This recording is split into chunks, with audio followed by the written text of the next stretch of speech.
Artinya, sudah tentu saya berasa sedih dan kesal dan berasa terlalu fresh. Sebab orang Yahudi boleh buat orang Islam macam tu saja. Dan apa yang saya harapkan, dan jika diberikan peluang, saya ingin ke Gaza dan menyelamatkan satu mangsa, mewapah mangsa itu ke kemah dan menyelamatkan dia.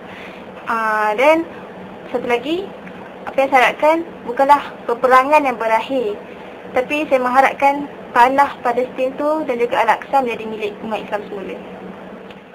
Gaza, saya rasa semua orang kat situ, semua umat Islam kat situ lah, semuanya dia tekan, dia tindas.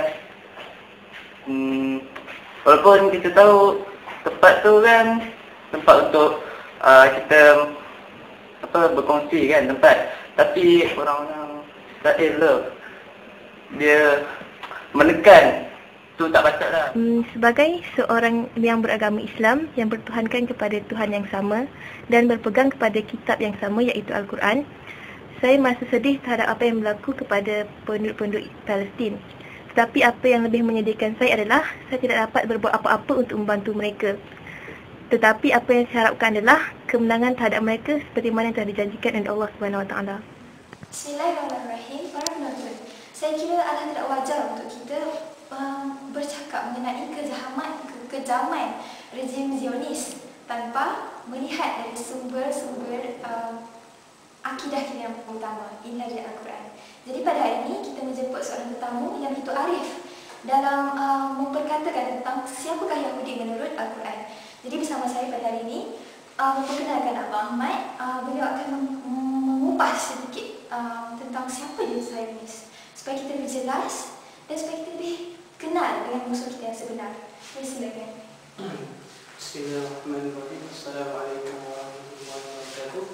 Kepada pendengar sekalian, insyaAllah pada hari ini saya akan mengupas sedikit isu berkenaan dengan Palestin dari sudut perspektif syariah, dan kita boleh memahami masalah ini dengan dari segi sudut sejarah dan juga dari segi sudut syariah. Tapi insyaAllah pada hari ini saya akan menerangkan berkaitan dengan syariah.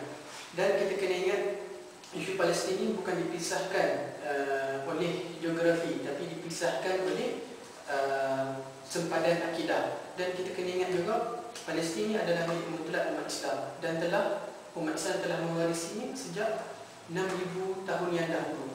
Dan ini dapat dibuktikan dengan Nabi Ibrahim AS sendiri bukanlah seorang Yahudi dan juga bukan seorang Nasrani, tapi seorang yang Hanif dan Muslim dan tidak syirik kepada Allah SWT. Dan ini saya memetik daripada surah Ali Imran ayat yang ke-67. Ibrahim bukanlah seorang Yahudi dan bukan juga seorang Nasrani, tapi seorang yang Hanif dan Muslim dan tidak musyrik kepada Allah SWT. Dan ini jelas menerangkan kepada kita bahawa tanah Palestin itu sendiri bukanlah diwarisi dari segi sudut genetik, tapi diwarisi dari sudut ideologis. Dan seperti ayat daripada Al-Quran Al-Karim surah Al-Maidah ayat yang ke-21, Musa berkata, "Hai kaumku, masuklah ke tanah suci Palestin yang telah ditentukan bagimu selagi mana kamu beriman, dan janganlah kamu lari ke belakang kerana takut kepada musuh, dan kamu akan menjadi orang-orang yang rugi." Dan kita kena daripada ayat ini juga menerangkan kepada kita bahawasanya warisan tanah Palestin itu diwarisi bukan dari segi sudut keturunan juga, tapi di sudut ideologis yang diwarisi daripada Nabi ke Nabi. Contohnya Nabi Musa AS adalah seorang Muslim, dan tanah Palestin itu diwarisi oleh orang yang Muslim. Dan ayat yang terakhir saya ingin mengutip dari surah Al-Baqarah ayat yang ke-136.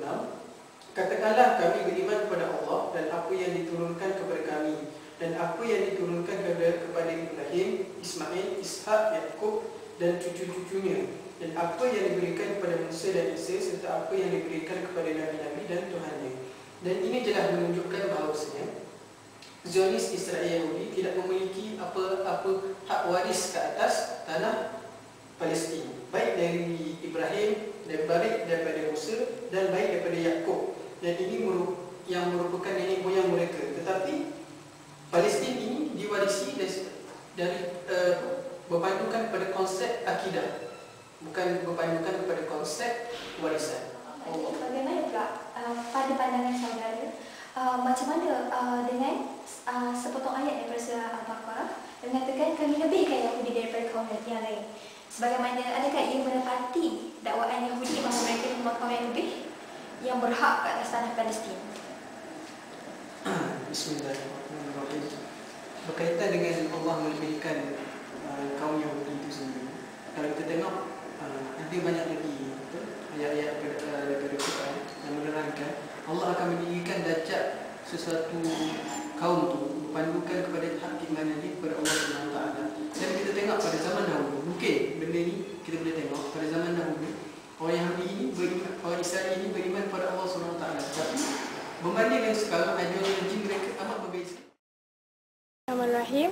Pada pandangan saya, sebagai pelajar sekarang ni, apa yang kita boleh buat as students towards isu Gaza ni ialah first thing ialah kita kuatkan diri kita, and then function dakwah kepada orang. Saya petik satu ayat daripada Quranic verse from ayat At-Taubah yang bermaksud ayat At-Taubah surah At-Taubah ayat 122. Dan tidak sepatutnya orang-orang mukmin itu semuanya pergi ke medan perang, mengapa sebahagian dari setiap golongan di antara mereka tidak pergi untuk memperdalamkan pengetahuan agama mereka dan untuk memberi peringatan kepada kaumnya apabila mereka telah kembali agar mereka dapat menjaga dirinya. So dalam ayat ni pun Allah kata bukan semua orang itu pergi berperang, ada yang tinggal menguatkan diri mereka dan golongan yang tinggal, dan ada yang pergi medan perang supaya tak semuanya mati di medan perang. So insyaAllah kita as ada ni kuatkan diri kita dan dakwah kepada orang lain. Seorang kanak-kanak Yahudi bergaduh dengan seorang kanak-kanak Muslim. Mereka dua-dua claim yang diorang punya Masjid Al-Aqsa tu. So end up yang kanak-kanak Yahudi tu mengatakan okey, memang kami akui yang masyarakat Muslim ataupun masyarakat Islam yang akan last sekali merampas semula Masjid Al-Aqsa, tetapi bukanlah masyarakat Muslim yang seperti sekarang, which is masyarakat Muslim yang akan merampas semula Masjid Al-Aqsa ialah mereka yang memenuhi masjid di kala solat subuh sama banyaknya dengan mereka yang memenuhi masjid di kala solat maghrib. Soalannya, adakah kita yang memenuhi masjid di kala subuh itu